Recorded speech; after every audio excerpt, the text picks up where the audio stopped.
നമസ്കാരം. അപകടത്തിനുള്ള സുരക്ഷാ സൂചനകൾ, മുന്നറിയിപ്പ്, ജാഗ്രത, വ്യക്തിഗത സുരക്ഷാ സന്ദേശം, പാഴ്വസ്തുക്കളുടെ സുരക്ഷിതമായ നിർമ്മാർജ്ജനം എന്നിവയെക്കുറിച്ചുള്ള ഈ സെഷനിലേക്ക് സ്വാഗതം. നമുക്ക് സെഷൻ ആരംഭിക്കാം. ഇനി ഈ സെഷൻ്റെ ലക്ഷ്യങ്ങൾ നോക്കാം. സെഷൻ്റെ അവസാനം നിങ്ങൾക്ക് ഇവ ചെയ്യാനാകും. അടിസ്ഥാന സുരക്ഷാ അടയാളങ്ങൾ പ്രസ്താവിക്കുക, സുരക്ഷാ ചിഹ്നത്തിൻ്റെ അടിസ്ഥാനത്തിൽ വിഭാഗങ്ങളെ തിരിച്ചറിയുക, സംസ്ഥാന വ്യക്തിഗത സുരക്ഷാ നടപടികൾ, 5S എന്താണെന്ന് വ്യക്തമാക്കുക, 5Sൻ്റെ പ്രയോജനങ്ങൾ പട്ടികപ്പെടുത്തുക, മാലിന്യ നിർമ്മാർജ്ജന രീതികൾ, വർക്ക്ഷോപ്പിലെ പാഴ്വസ്തുക്കൾ തിരിച്ചറിയുകയും വേർതിരിക്കുകയും ചെയ്യുക, മാലിന്യങ്ങൾ വിവിധ ബിന്നുകളിൽ അടുക്കി വയ്ക്കുക.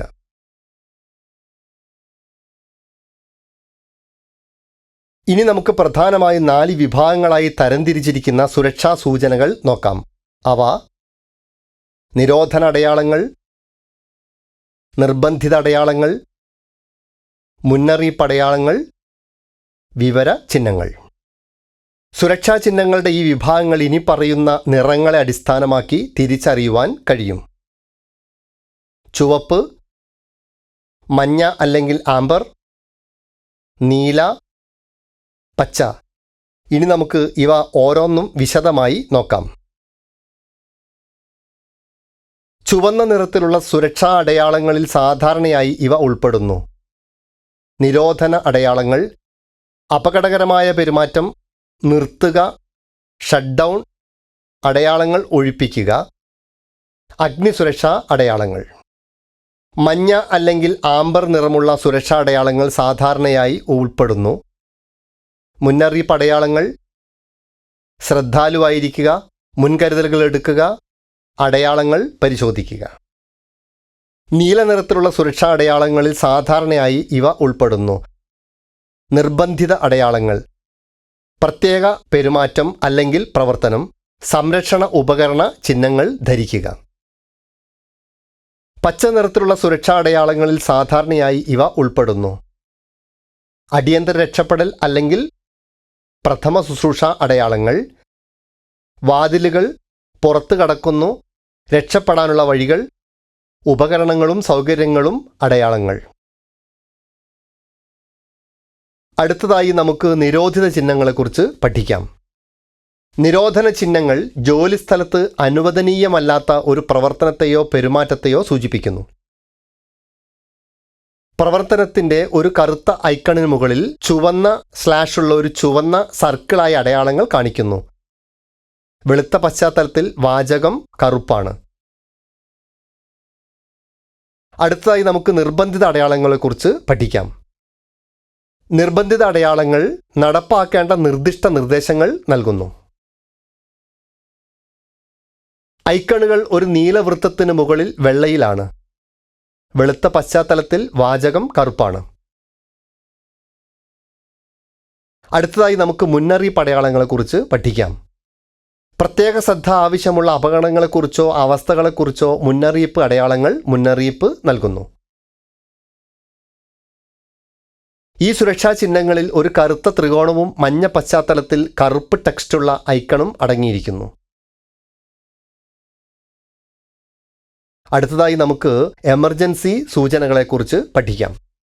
അടിയന്തര സൗകര്യങ്ങളിലേക്കുള്ള സ്ഥലമോ ദിശകളോ സൂചിപ്പിക്കുന്ന പൊതുവായ വിവര ചിഹ്നങ്ങളാണ് എമർജൻസി സൂചനകൾ.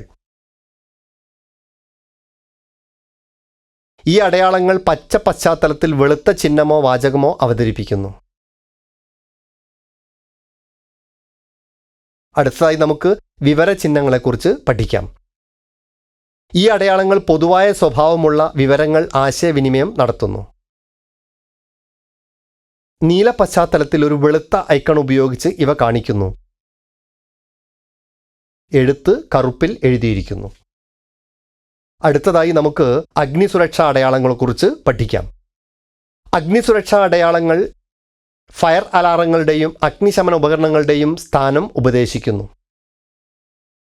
അവയിൽ വെളുത്ത ചിഹ്നങ്ങളോ ചുവന്ന പശ്ചാത്തലത്തിലുള്ള വാചകങ്ങളോ അടങ്ങിയിരിക്കുന്നു.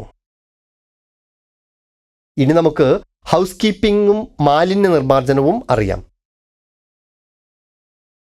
ഹൗസ് കീപ്പിംഗ് എന്നത് ശുചിത്വം മാത്രമല്ല, ജോലിസ്ഥലത്ത് വൃത്തിയും ക്രമവും നിലനിർത്തുക, വഴുതി വീഴാതെ തറകൾ പരിപാലിക്കുക, പാഴ്വസ്തുക്കൾ നീക്കം ചെയ്യുക, ജോലിസ്ഥലത്തെ മറ്റ് തീപിടുത്തങ്ങൾ എന്നിവ ഉൾപ്പെടുന്നതാണ്. ജോലിസ്ഥലത്തെ ഓർഗനൈസേഷനായുള്ള ഒരു ജാപ്പാനീസ് രീതിയാണ് 5S. ജാപ്പാനീസ് ഭാഷയിൽ ഇത് സൈരി അഥവാ സോർട്ട് ആണ്. സൈറ്റോൺ അതായത് സെറ്റ്, സീസോ അതായത് ഷൈൻ, സെയ്ക്കറ്റ്സു അതായത് സ്റ്റാൻഡർഡൈസേഷൻ, ഷിറ്റ്സുക്കെ അതായത് സസ്റ്റെയിൻ എന്നിവയെ സൂചിപ്പിക്കുന്നു. സോർട്ട്. ആദ്യത്തെ എസ്. നിലവിലെ ഉൽപാദന പ്രവർത്തനങ്ങൾക്ക് ആവശ്യമില്ലാത്ത അനാവശ്യ ഇനങ്ങൾ ജോലിസ്ഥലത്ത് നിന്ന് ഒഴിവാക്കുന്നതിൽ ശ്രദ്ധ കേന്ദ്രീകരിക്കുന്നു. പ്രവർത്തനങ്ങൾക്ക് പ്രധാനമില്ലാത്തതോ ശരിയായ സ്ഥലമോ അളവോ ഇല്ലാത്തതോ ആയ എല്ലാ ഇനങ്ങളിലും ഒരു ചുവന്ന ടാഗ് സ്ഥാപിച്ചിരിക്കുന്നു. ക്രമത്തിൽ സജ്ജമാക്കുക. രണ്ടാമത്തെ എസ്. ചുവന്ന ടാഗ് ഇനങ്ങൾ തിരിച്ചറിഞ്ഞു കഴിഞ്ഞാൽ ഈ ഇനങ്ങൾ തുടർന്നുള്ള ഡിസ്പോസൽ, റീസൈക്ലിംഗ് അല്ലെങ്കിൽ പുനർവിന്യാസം എന്നിവയ്ക്കായി ഒരു സെൻട്രൽ ഹോൾഡിംഗ് ഏരിയയിലേക്ക് മാറ്റും.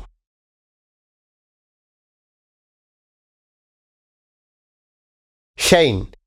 ജോലിസ്ഥലങ്ങളിൽ തടസ്സം സൃഷ്ടിക്കുന്ന അലങ്കോലങ്ങൾ ഇല്ലാതാക്കി ശേഷിക്കുന്ന ഇനങ്ങൾ സംഘടിപ്പിച്ചു കഴിഞ്ഞാൽ അടുത്ത ഘട്ടം ജോലിസ്ഥലം നന്നായി വൃത്തിയാക്കുക എന്നതാണ്. സ്റ്റാൻഡർഡൈസ് ചെയ്യുക. ആദ്യത്തെ 3-5 എസ്കൾ പ്രാവർത്തികമാക്കി കഴിഞ്ഞാൽ അടുത്തത് വർക്ക് ഏരിയയിലെ മികച്ച സമ്പ്രദായങ്ങൾ ഏകീകരിക്കുക എന്നതാണ്. സുസ്ഥിരമാക്കുക. ശരിയായ നടപടിക്രമങ്ങൾ ശരിയായി പരിപാലിക്കുന്നത് ഒരു ശീലമാക്കുക. പലപ്പോഴും നടപ്പിലാക്കാനും നേടാനും ഏറ്റവും ബുദ്ധിമുട്ടുള്ള എസ്. 5S സിസ്റ്റത്തിൻ്റെ പ്രയോജനങ്ങൾ ഇവയാണ്: ഉൽപാദനക്ഷമതയിൽ വർധനവ്, ഗുണനിലവാരത്തിൽ വർധനവ്, ചെലവിൽ കുറവ്, പ്രവൃത്തികളുടെ മനോവീര്യം മെച്ചപ്പെടുത്തുന്നു, അത് അപകടങ്ങൾ കുറയ്ക്കുന്നു, ഇത് ഉപഭോക്താക്കൾക്ക് സംതൃപ്തി നൽകുന്നു, ഇത് മൊത്തത്തിലുള്ള മെച്ചപ്പെടുത്തൽ സാധ്യമാക്കുന്നു, മെച്ചപ്പെട്ട ആരോഗ്യാവസ്ഥയിലേക്ക് നയിക്കുന്ന മെച്ചപ്പെട്ട ശുചിത്വ അവസ്ഥ. ഇനി മാലിന്യ നിർമ്മാർജ്ജനത്തെക്കുറിച്ച് പറയാം.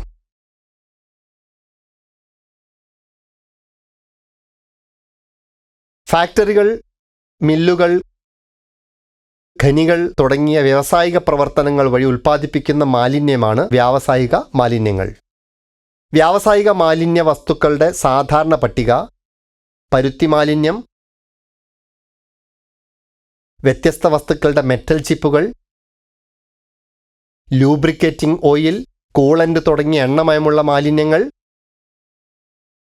ഇലക്ട്രിക്കൽ, ഗ്ലാസ് തുടങ്ങിയ മറ്റ് മാലിന്യങ്ങൾ. മാലിന്യ നിർമ്മാർജ്ജന രീതികൾ: പുനരുപയോഗം. പാഴ്വസ്തുക്കൾ നന്നായിട്ടോ അല്ലെങ്കിൽ മറ്റ് ആവശ്യങ്ങൾക്കായി വേണ്ടിയിട്ട് ഉൽപ്പന്നങ്ങളായോ വസ്തുക്കളായോ പദാർത്ഥങ്ങളായോ വീണ്ടും സംസ്കരിക്കുന്ന ഏതെങ്കിലും വീണ്ടെടുക്കൽ പ്രവർത്തനമാണ് മാലിന്യത്തിൻ്റെ പുനരുപയോഗം.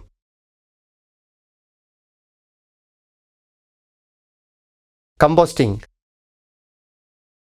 അപകടകരമായ ഉൽപ്പന്നങ്ങളിൽ നിന്ന് പൂർണ്ണമായും മുക്തമായ ഒരു സ്വാഭാവിക പ്രക്രിയയാണ് ഇത്. ഈ പ്രക്രിയയിൽ വസ്തുക്കളെ ജൈവ സംയുക്തങ്ങളായി വിഭജിക്കുന്നത് ഉൾപ്പെടുന്നു. അത് വളമായി ഉപയോഗിക്കാം. ലാൻഡ് ഫില്ലുകൾ. ലാൻഡ് ഫില്ലുകളുടെ ഉപയോഗത്തിലൂടെയുള്ള മാലിന്യ സംസ്കരണത്തിൽ വലിയൊരു പ്രദേശത്തിൻ്റെ ഉപയോഗം ഉൾപ്പെടുന്നു. ഈ സ്ഥലം കുഴി തുരന്നതും അതിൽ മാലിന്യം നിറഞ്ഞതും ആയിരിക്കും.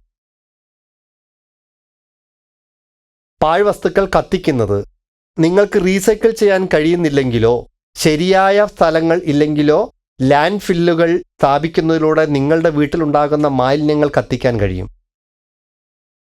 ആവിയും ചാരവും ഉൽപ്പാദിപ്പിക്കുന്നതിനായി ഉയർന്ന താപനിലയിൽ മാലിന്യങ്ങൾ നിയന്ത്രിതമായി കത്തിക്കുന്നത് ഒരു മികച്ച മാലിന്യ നിർമ്മാർജ്ജന രീതിയാണ്.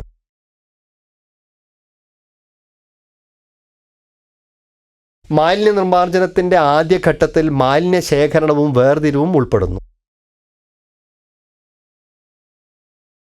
മാലിന്യം ശേഖരിച്ച ശേഷം പരുത്തി മാലിന്യം വേർതിരിക്കുക.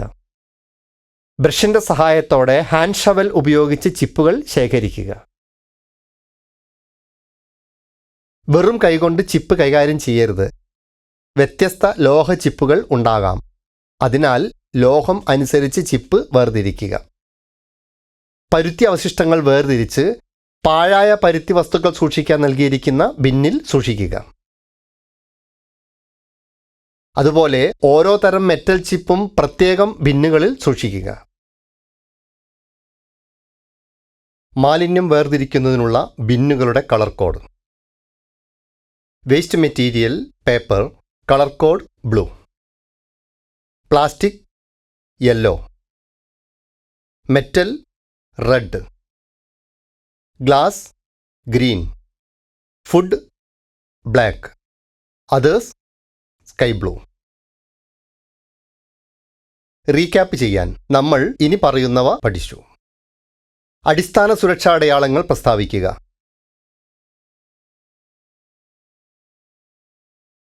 സുരക്ഷാ ചിഹ്നത്തിൻ്റെ അടിസ്ഥാന വിഭാഗങ്ങൾ തിരിച്ചറിയുക.